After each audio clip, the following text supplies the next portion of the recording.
반갑습니다. 무지건강 박사입니다. 되게 또 비가 많이 오는 아침이네요. 요즘은 다른 해 봄에 비하면 비가 좀 자주 오는 것 같아요.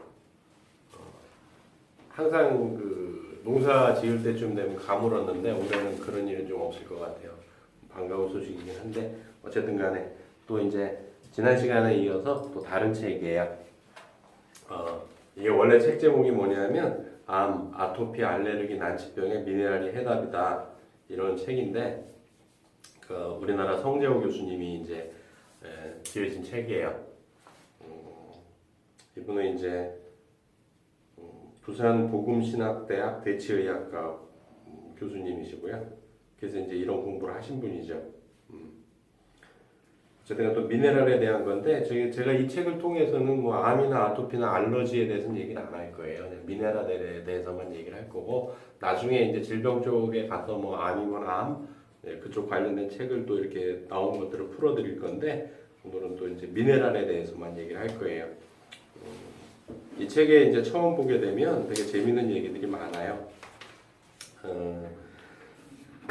프롤로그에 보게 되면 어떤 얘기가 있냐면 생활습관병은 음식을 먹는 습관에 의해 생기는 일종의 편식에 의한 질병의 개념이다. 그러나 식원병은 음식 속에 들어있는 영양소 부족에 의한 원인으로 발생한다는 것을 의미한다. 결국 우리가 먹는 음식 속에 영양소가 충분히 없다는 거죠. 당연히 미네랄 부족하다는 얘기예요. 이 책이 참 좋은 것 중에 하나가 전혀 새로운 내용들이 들어있다는 거죠. 그래서 미국은 정신질환도 식ion병의 일종으로 분류하고 있다. 그만큼 음식 자체가 질병에 미치는 영향이 크다고 보는 것이다. 하지만 우리나라는 아직도 이 문제에 대한 인식이 부족한 상태다라고 얘기를 해있고요. 미국의 정신병 같은 경우는 비타민 B3를 약 자체에 포함이 되어 있습니다. 30%는 소금이고요. 소금 성분이 들어가 있고 나머지는 이제 비타민 B3가 또 많이 들어가 있어요. 그러니까 결국 비타민 B3가 부족하게 되면 정신병 온다는 결론으로 도달할 수 있거든요. 그래서 이제 우리들이 음식을 통해서 어떤 것들을 먹어줘야 되는지를 이 책에서 참 얘기가 잘 돼 있어요. 그래서 그 다음 페이지에 보게 되면 이 책에 뭐라고 돼 있냐면 미네랄은 몸의 생체 움직임에 절대적인 영향을 끼친다. 혈의 흐름과 기의 흐름, 담즙의 흐름 등 몸의 모든 흐름에 관여하는 것으로 알려져 있다. 그 흐름이 원활하지 못하면 몸에 이상이 생길 수밖에 없다. 그것이 질병이다. 결국 현대병이라 하는 식원병은 미네랄 부족에 의한 부작용으로 나타난 현상에 다름 아니다라고 책에 기재를 해놓은 거예요. 근데 현대인들이 미네랄을 정말 많이 섭취를 안 하거든요. 그래서 이제 문제들이 많이 생긴다라고 이제 보는 거죠. 제 개인적인 생각으로도 현대인들은 비타민의 중요성은 되게 많이 알고 있는데 미네랄의 중요성은 별로 모르고 있어요. 그래서 이제 이 책이 시작되는 걸 보게 되면 장수하는 사람들, 그래서 이제 120살 이상 뭐 이렇게 오래 사는 사람들에 대한 얘기들이 쭉 나오는데 그런 것들은 앞에 이제 책에서도 많이 언급을 했으니까. 근데 이제 여기서 이제 한 가지 짚고 넘어가야 될 게 뭐냐면 22페이지에 보게 되면 이 책의 22페이지에 보게 되면 밀크워터의 비밀 그래가지고 밀크워터에 대한 얘기가 나와요. 이건 미네랄수거든요. 또 이렇게 말씀드리면 또 의료기상가 가서 미네랄 정수기를 사야지라고 하시는데 그런 미네랄을 말씀드리는 게 아닙니다. 그래서 이제 티베트 얘기가 나와요. 티베트인들은 만년설이 녹아내리는 물을 먹는다. 그 물은 산을 깎아내리면서 흘러내린다. 흙탕물이다 보니 색깔이 희뿌옇다. 사람들은 밀크워터라고 부른다. 색깔이 희뿌연 우유 색깔이 나기 때문에 밀크워터라고 부르는 거예요. 그건 정말 만년설이 녹아서 내린 미네랄이 아주 풍부한 물이거든요. 그래서 이 사람들은 그냥 그 물을 마신다. 정수기가 있을 리 없다. 흙탕물 그대로 침전시켜 먹을 수밖에 없다. 흥미로운 사실은 이 흙탕물은 이 지방만의 특징이 아니라는 점이다. 지구촌에서 장수마을로 알려진 러시아 남부 아르메니아, 아테지아, 에콰도르의 안데스 지방, 페루 남부 등 지구촌의 장수지역 주민들의 공통적인 식수 해결 방법이기도 했다. 그러니까 지구촌에서 오래 사는 사람들이 사는 곳엔 다 밀크워터를 먹는다는 얘기예요. 물속에 있는 미네랄을. 그들은 산을 깎아내리면서 흐르는 물을 음용수로 사용하고 있다. 장수촌 지역은 대부분 미네랄이 풍부한 식물군이 살았던 지역이다. 그리고 지각 변동으로 인해 침강 용기를 거듭하는 과정에 이 식물군은 석탄을 비롯한 유기화합물로 바뀐다라고 돼 있어요. 그러니까 결국은 우리가 무기미네랄을 우리가 식물을 먹어야 하는 가장 중요한 이유도 하나가 여기에 있는 거예요. 자, 생각을 해봅시다. 무기미네랄은 우리가 인체에서 활용을 할 수가 없어요. 그러면 무기미네랄이든 유기미네랄이든 이것들은 뭐로 이렇게 형성될 수 있는 게 아니거든요. 자연 자체에 존재하는 금속성 성분이란 말이에요. 그래서 이거를 식물의 뿌리가 무기미네랄을 빨아들여서 광합성을 통해서 유기미네랄로 바꿔준단 말이에요. 우리 유기미네랄을 먹어야 되는 거죠. 그래서 우리가 식물을 꼭 먹어야 하는 이유가 여기 있는 겁니다. 그래서 23페이지에 보게 되면 따라서 이물을 먹고 사는 사람들은 식물에 함유되어 있는 미네랄을 풍부하게 섭취할 수 있게 되었다. 그 물은 한편으로 농토를 적시고 농작물에 풍부한 미네랄을 공급했다. 그 농작물을 먹고 살아가는 주민들이 건강하게 오래 사는 것으로 나타난 것이다. 결국 우리는 정말 중요한 미네랄을 많이 먹어야 된다는 얘기예요.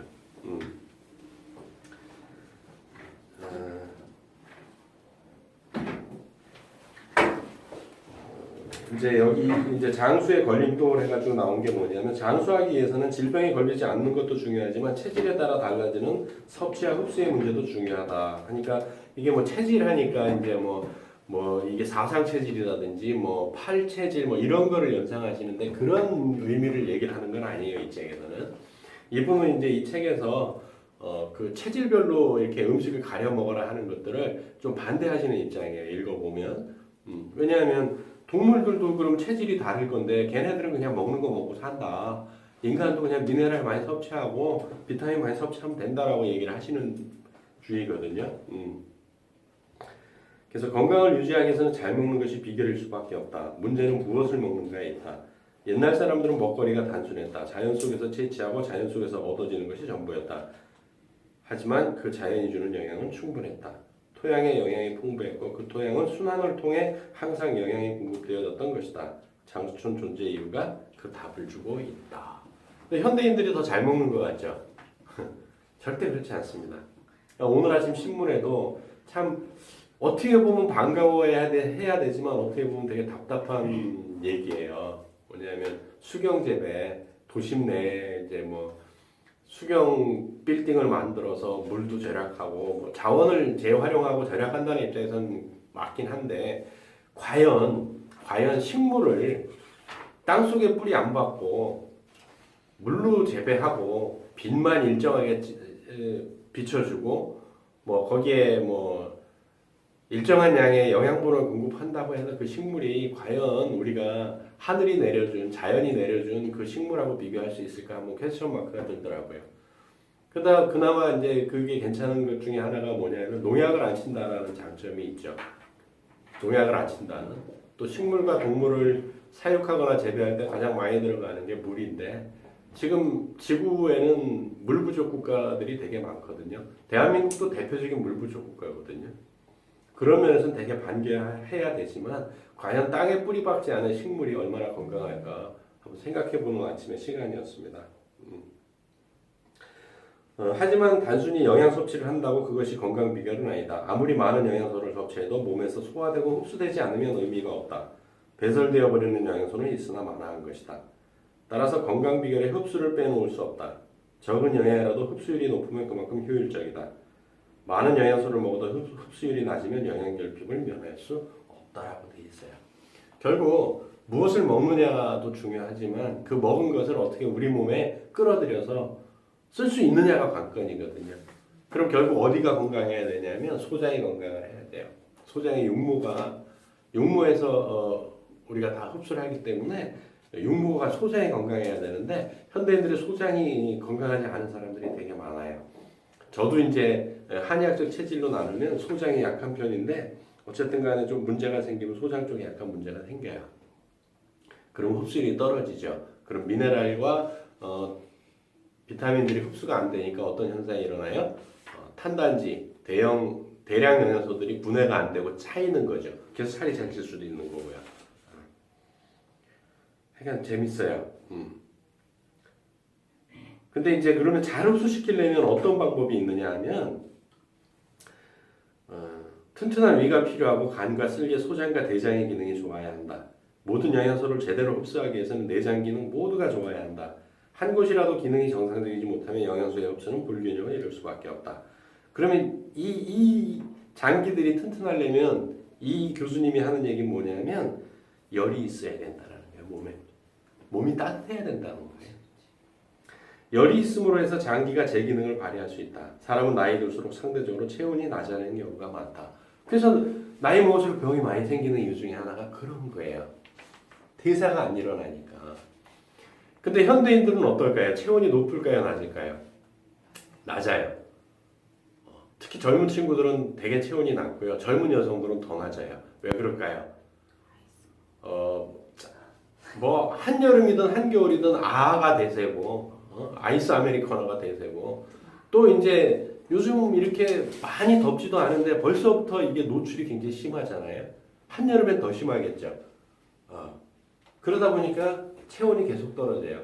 근데 제 동영상을 보시는 이 부분을 듣는 여성분들은 반드시 아셔야 돼요. 젊은 여성분들은.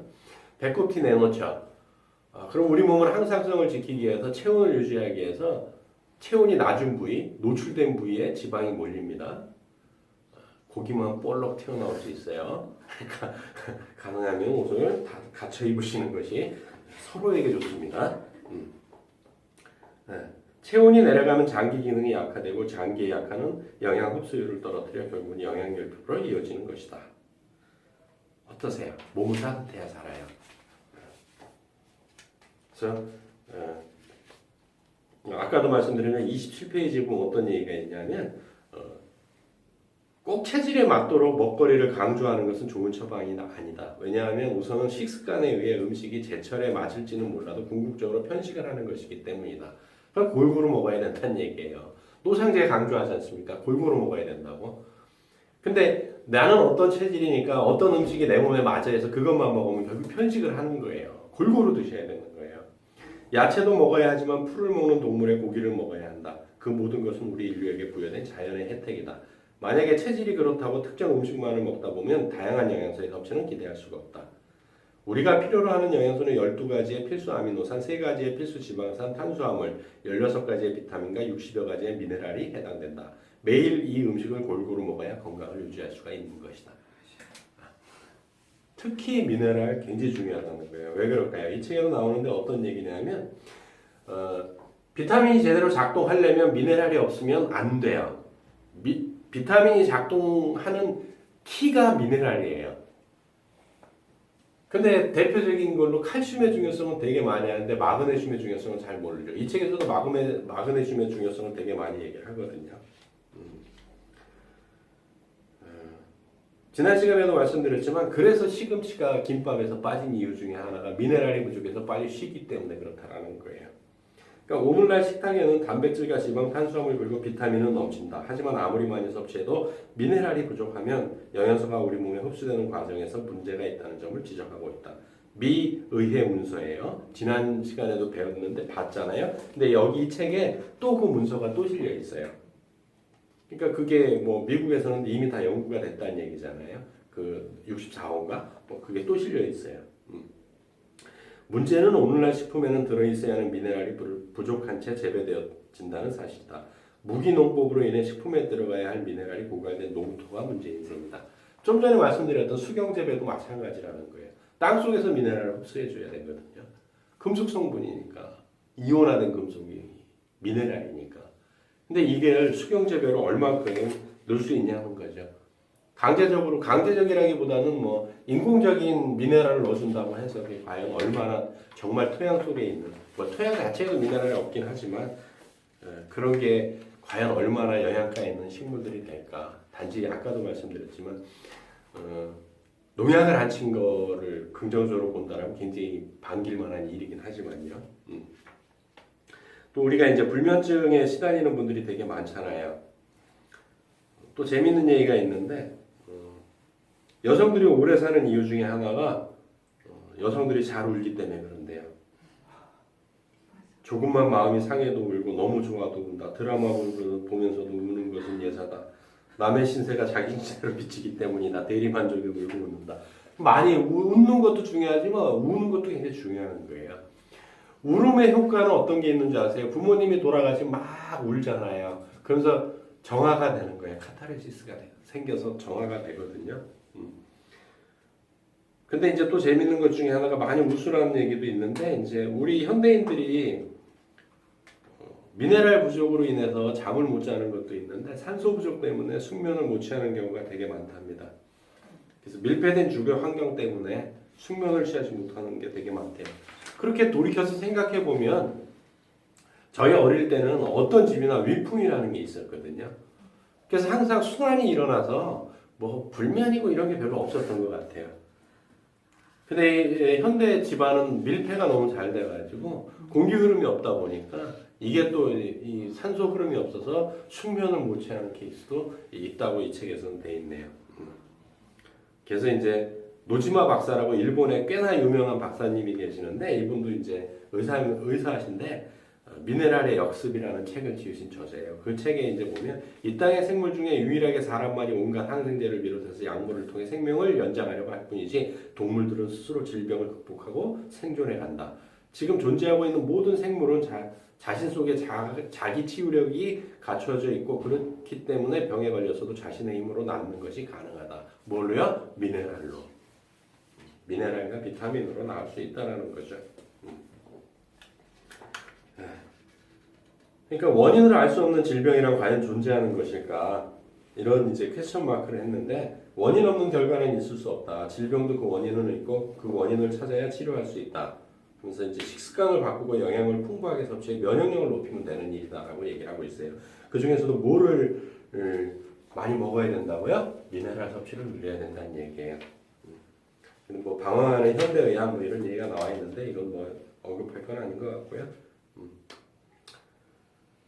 우리는 지금까지 영양에 대해 잘못된 고정관념을 가지고 있었다고 봐야 한다. 오늘날 우리가 먹는 음식 속에 필요한 영양이 들어있지 않다는 사실을 알지 못하기 때문이다. 그래서 많은 분들이 뭐라 그래요? 보충제를 좀 드세요 하면 뭐라고 얘기를 해요? 밥이 보약이라고 얘기를 하죠. 밥이 골병입니다. 알아서 하시면 되겠고 이제 뭐 암에 대한 얘기가 뭐 한 챕터 다 나와요. 근데 이거는 뭐 건너뛰기로 하는 거고 그냥 여기 간단히 이제 의학적으로 암이 발생하는 신체 부위로 다음과 같이 꼽는다. 첫 번째, 조직의 기능이 활발하지 않은 것. 결국 정체된 곳이에요. 두 번째, 혈액순환이 원활하지 않아서 산소나 영양 공급이 충분히 공급되지 않는 것. 정체됐다는 얘기예요. 혈액이 농후한 것. 피가 끈적하다는 얘기예요. 결국 정체됐다는 얘기예요. 체액의 산도가 다른 것. 산성화됐다는 얘기예요. 혹사한 조직. 아시겠죠? 잘못된 약의 과용으로 인한 약물의 독성에서 발생하는 경우 등 이렇게 돼 있거든요. 근데 아까도 앞에서 읽어드렸지만 뭐예요? 우리 몸에 순환되는 곳을 돌리는 기본적인 재료가 뭐라고요? 미네랄이라는 얘기예요. 결국 암도 미네랄이 부족하기 때문에 생길 수 있다라는 거죠. 그것도 하나 있다는 게 아니고 생긴다라고 이분은 얘기를 하시는 거죠. 그 다음에 이제 요즘 많이 언급되고 있는 아토피에 대한 얘기가 나왔는데 제가 노상 강조한 거예요. 101페이지에 보게 되면 따지고 보면 아토피를 안고 태어난 아이는 그 책임이 부모에게 있다고 할 것이다. 산모가 영양결핍을 겪고 있었기에 태아가 영양결핍으로 나타난 것이다. 실제 아토피 아이를 둔 어머니를 관찰하면 심각한 영양결핍 상태임을 알 수가 있다. 자신이 면역결핍 현상을 겪고 있는데 자녀인들 온전할 수 있겠는가. 물론 결핍이죠. 비만은 결핍이라 그랬잖아요. 영양 부족이라 그랬잖아요. 필요 없는 영양소는 많고 필요한 영양소가 부족하기 때문에 못 태워져서. 근데 이제 이 책에서 신랄하게 비판하는 것 중에 하나가 현대 영양학을 좀 비판을 하세요. 왜냐하면 너무 이제 칼로리 위주의 영양만을 강조해왔다. 영양소에 대한 영양학보다는 그런 이제 약간 비판을 하시는데 그래서 이제 이 책 104페이지에 보게 되면 야채에서 영양이 사라지고 있다 그래서 이렇게 박스로 해가지고 옛날하고 비교를 한 거예요. 몇십 년 전하고 비교를 했는 건데 이제 일본 자료예요. 일본 과학기술청 자료고 94년 1월 7일자라고 이제 기재가 돼 있는데 비타민 A, 비타민 C, 그 다음에 이제 철분과 칼슘에 대한 비교인데 52년과 82년, 30년 지난 거를 비교를 했을 때 시금치 같은 경우는 52년도에 8,000 IU가 있었던 거예요. 비타민 A가 8,000 정도가 있었는데 82년도에 1,700밖에 없는 거예요. 6배 이상이 줄었죠. 30년 만에. 근데 82년이면 지금으로부터 또 30년 전이잖아요. 그럼 또 6분의 1이 줄었다고 보셔야 되죠. 그럼 지금 한 300도 안 돼 있는 거예요. 시금치가. 또 비타민 C 같은 경우는 시금치에 그러니까 비타민 C가 52년도에는 150이 있었으면 82년도에 65. 절반 이하로 떨어진 거예요. 93년도에는 8로 나왔어요. 8. 근데 지금은요. 93년도도 지금 20년 가까이 지나갔잖아요. 18년 지난 날짜잖아요. 8이 남아 있을까요? 철분을 비교해 볼게요. 시금치에 52년도에 13이 있었거든요.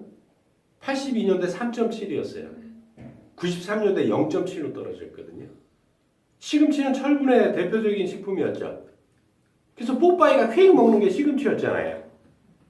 근데 93년도에 0.7로 떨어졌는데 그로부터 18년 후인 지금 2001년도에 몇이 있을까요? 검사를 해보면 심각한 상황일 거예요. 칼슘도 마찬가지거든요. 거침없어요. 뭐 귤에서도 마찬가지예요. 비타민 A가 귤에 2000이 있었는데 82년도에 65로 떨어졌어요. 뭐 비타민 C는 아예 기재도 안 돼 있고요. 철분도 52년도에 2 정도가 있었는데 82년도에 0.1. 뭐 부추는 뭐 말할 것도 없고요. 뭐 다 없어진 거죠. 인삼 같은 경우도 비타민 A가 13,500이 있었는데 82년도 30년 지나서 재보니까 4,100밖에 없는 거예요. 미네랄이 없는 거죠. 그러니 옛날만큼 먹어도 효과가 없는 거죠.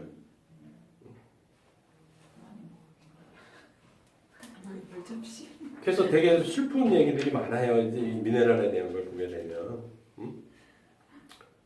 여기 이제 아까 얘기한 대로 108페이지에 보게 되면 더욱 중요한 것은 미네랄이 부족하면 비타민도 쓸모없다는 지적이다. 보고서 후면에는 이거 보고서에서 나온 얘기거든요.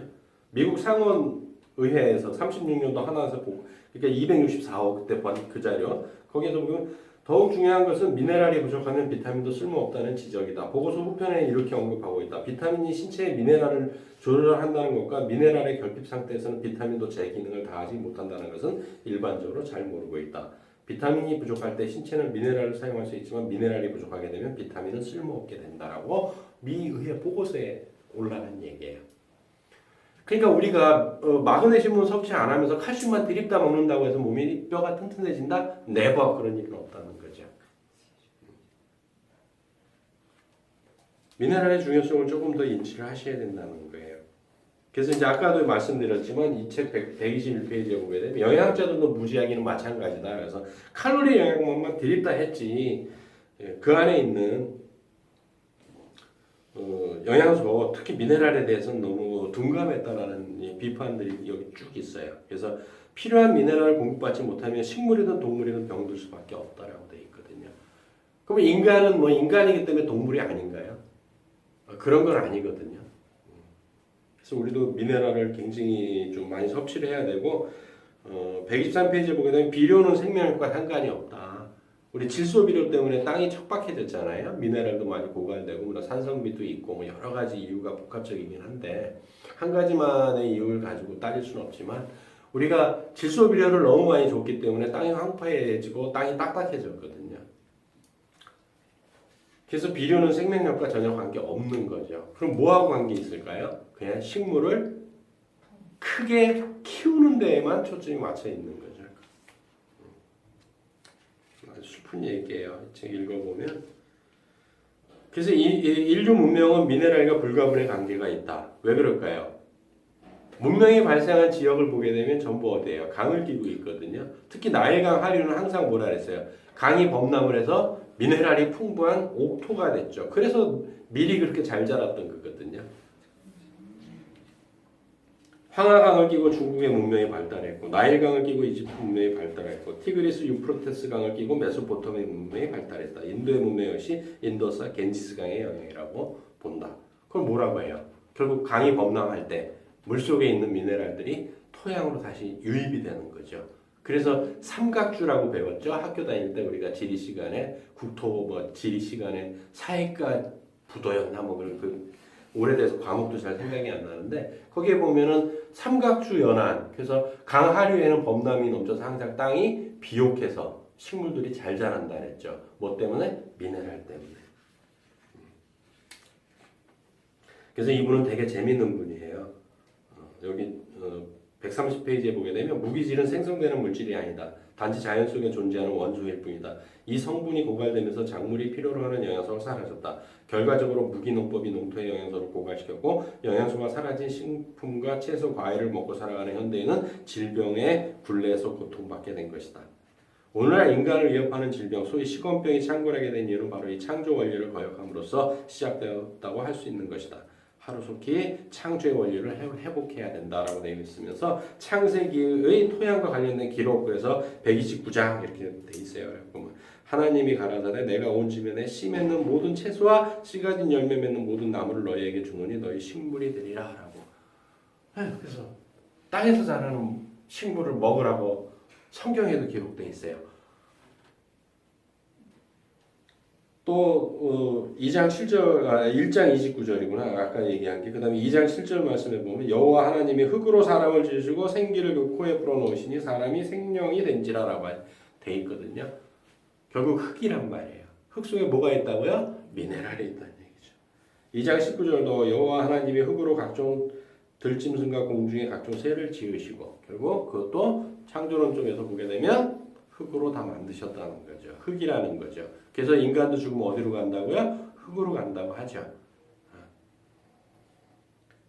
3장 19절에 보게 되면 내 얼굴에 땀이 흘러야 식물을 먹고 필경은 흙으로 돌아가리니 그 속에서 내가 취함을 입었음이라. 너는 흙이니 흙으로 돌아갈 것이니라. 우리 몸도 미네랄로 구성되어 있는 거죠. 그래서 미네랄이란 무엇인가? 미네랄이죠, 그죠? 그래서 이제 미네랄은 이제 금속 성분이에요. 앞에서도 말씀드렸지만 그런 것들은 이제 뭐로 인해서 합성되는 것이 아니고 자연적으로 존재하는 것들이거든요. 그래서 이제 되게 색깔리는 게 그런 걸 거예요. 그래서 이 책에서는 그거를 딱 분리를 해줬어요. 아주 공부하기 쉽게. 그래서 다량 미네랄 그래가지고 이 박스에 보시게 되면 이제 칼슘, 인, 마그네슘, 칼륨, 나트륨, 염소, 유황 이게 대량 미네랄. 좀 많이 필요한 미네랄. 그래서 그 뒷페이지에 보게 되면 미량 미네랄 해가지고 이렇게 또 박스로 해놨단 말이에요. 거기에는 이제 뭐 리튬, 알루미늄, 게르마늄, 철, 망간, 아연, 몰리브덴, 크롬, 바디뇽, 규소, 셀레늄, 니켈, 붕소, 구리, 오드, 불소, 코발트, 주석까지 이렇게 해갖고 미량 미네랄을 적어놨죠. 이런 것들은 우리가 항상 음식을 통해서, 식물을 통해서, 혹은 식물을 먹는 동물을 통해서 섭취해야 우리가 건강할 수 있다라는 것들이에요. 근데 우리는 여기서 뭐를 가장 중요하다고만 생각을 해요? 칼슘. 요거 하나 빼고 별로 중요하게 생각을 안 해요. 근데 그렇지 않다는 거예요. 그래서 다량 미네랄은 지금도 읽어드린 대로 그런 것들이 있고요. 7가지가 있고요. 칼슘, 인, 마그네슘, 칼륨, 나트륨, 염소, 유황. 나트륨도 굉장히 대량 미네랄이에요. 우리 몸 많이 필요한 영양소거든요. 그게 부족하게 되면 우리는 또 병이 생겨요. 그래서 이제 역할하는 작용이랑 많이 든 식품 이런 것들이 나와 있거든요. 이거는 이제 다음 시간에 조금 더 이렇게 디테일하게 해드릴 거예요. 이에 반해서 뒤에 얘기한 미량 미네랄은 모두 합하여 인체 내에 차지하는 비중이 0.5에서 1% 수준, 극히 적은 양이죠. 그렇지만 필요하다는 얘기예요. 반드시 섭취를 해주셔야 돼요.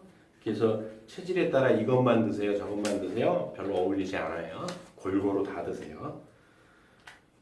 흙 속에 존재하는 138페이지에 뭐라고 되어 있냐면 유기미네랄하고 무기미네랄을 구분을 해놨어요. 맨날 헷갈리잖아요. 공부하시다 보면 무기미네랄이 뭐고 유기미네랄이 뭐고 막 그래서 흙 속에 존재하는 미네랄을 무기미네랄이라고 한다. 무기미네랄을 식물이 흡수하여 사용하고 나서 몸속에 축적해 놓는 것이 유기미네랄이다. 광합성을 통해서. 그러니까 무기미네랄이라고 하는 것은 이온화되지는 않은 상태의 성분을 의미하는 거예요. 이온화돼야 우리 몸에서 흡수를 하거든요. 그래서 흡수면에서 보면 식물의 광합성 작용을 위해 사용된 유기미네랄이 아니고서는 인체에 흡수되지 않는다. 근데 되게 재밌는 게 물속에 있는 무기미네랄은요. 우리 몸에 흡수돼서 어떤 영양소로 활용할 수는 없는데 그 물속에 있는 무기미네랄을 안 먹게 되면 병이 생긴다는 아주 특이한 그 존재가 있단 말이에요. 그래서 뭐 하여간 좀 재밌는 것들이 있는데 그래서 인간은 초근 목피를 통해서 그리고 풀을 먹고 사는 동물을 통해 미네랄의 흡수가 가능한 것이다 라고 했어요. 그래서 우리는 충분히 미네랄을 먹어줘야 된다는 거죠. 그래서 이분은 139페이지를 보게 되면 정수기가 나온 이후 암이 급증했다라고 돼 있어요. 나중에 이거는 뭐 역삼탐 정수기를 고발합니다. 그 책도 한번 풀어드릴 건데 이분도 입장이 그거예요. 다 걸러버려가지고 미네랄까지 깐깐하게 다 걸러버려가지고 병이 발생하게 됐다라는 이 얘기를 하시는 거고요. 그다음에는 뭐 이 책은 이 정도만 해도 충분하고 이제 질병에 대한 거 뭐 다음 시간에 이제 마그네슘 굉장히 마그네슘을 강조하셨는데 이 부분에 대해서 다음 시간에 하나하나 칼슘이나 이런 걸 다시 한번 이제 풀어드리는 거 또 다른 책을 가지고 요거랑 겸용을 해서 풀어드리는 걸로 하고 다음 주에 뵙도록 하겠습니다. 미네랄 많이 섭취하세요.